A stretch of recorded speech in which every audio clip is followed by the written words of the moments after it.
20 minutes avant la fin des classes, une longue file d'attente s'est déjà formée devant l'école de la Génétouze. Ici, plus d'un habitant sur 10 a moins de 11 ans.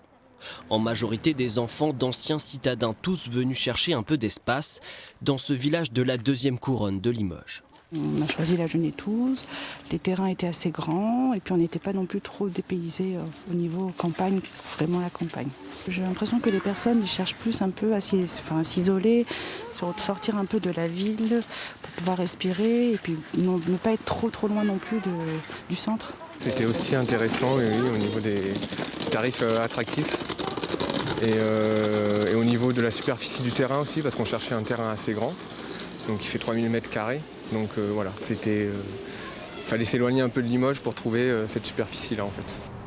Avec 20 € le mètre carré de terrain, difficile de faire plus attractif que la Génétouze, directement reliée à l'agglomération limougeaude, par cette départementale très empruntée.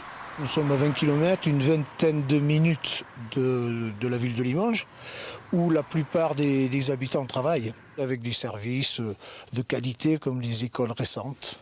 On a quelques services, un service de proximité, un relais multiservice dans le bourg, de point poste, dépôt de pain, épicerie, etc. Résultat, la petite commune rurale a vu sa population grimper de près de 15% en seulement 5 ans, un record en Limousin. 166 habitants supplémentaires vivent désormais ici, comme dans ce lotissement sorti de terre il y a 10 ans. Les 15 lots ont tous trouvé preneur en moins d'une année. La commune a récemment fait l'acquisition de 11 hectares supplémentaires, d'anciennes terres agricoles qu'elle veut transformer à son rythme. Je crois qu'il faut que la commune de la Génétouze reste à caractère quand même rural. Je crois que si on développe trop vite et de façon anarchique, il n'y aura plus d'attractivité. Et parce que l'épicerie du bourg risque d'être bientôt trop étroite pour le millier d'habitants, d'autres services comme une garderie verront le jour dans les toutes prochaines années.